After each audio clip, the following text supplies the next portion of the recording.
Hello, good morning সকলকে। আজকে আমরা এসেছি হন্ডা শোরুমে। গতকাল সন্ধেবেলা শোরুম থেকে কল এসেছিল। ওরা বলল, ম্যাডাম আপনার স্কুটির নাম্বার প্লেটটা এসে গেছে। আজকে বিকেলবেলা তার জন্যই আমরা দুজনে মিলে চলে এসেছি। শোরুমটা সিটি সেন্টারই, জাংশনের একদম কাছেই।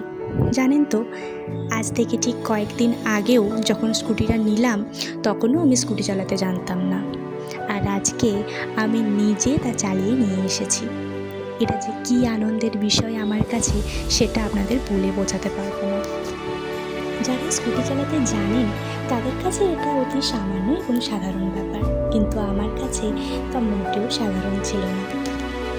স্কুটি কিনে শিখে তা চালিয়ে নিয়ে আসা, এটা আমার কাছে অত্যন্ত আনন্দের এবং সাহসিকতারও বিষয় ছিল।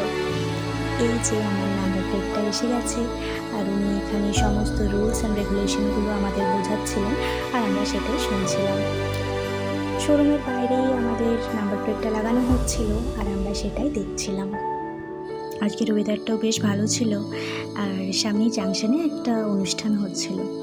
তো দেখা যাক, যদি সময় হয় তো একবার দেখে আসবো। জানেন তো, আমার একটা ইচ্ছে ছিল, স্বপ্নও ছিল বলতে পারেন, শানিকে আমার স্কুটির পিছনে বসিয়ে আমি গোটা দুর্গাপুর ঘুরে বেড়াবো। এতদিন ওর বাইকের পিছনে বসেই আমরা ঘুরে বেরিয়েছি, এখন তার উল্টোটা হোক, এটা আমি ভীষণভাবে চাইতাম। আর এখন যে সেটা হচ্ছে, এটা আমার ভীষণ ভালো লাগছে। সন্ধে হয়ে এসেছে, এবার আমাদের বাড়ি ফিরতে হবে।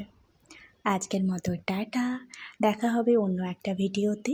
সবাই ভালো থাকবেন, সুস্থ থাকবেন, আর দুর্গাপুরে সকলকে আসার আমন্ত্রণ জানালাম।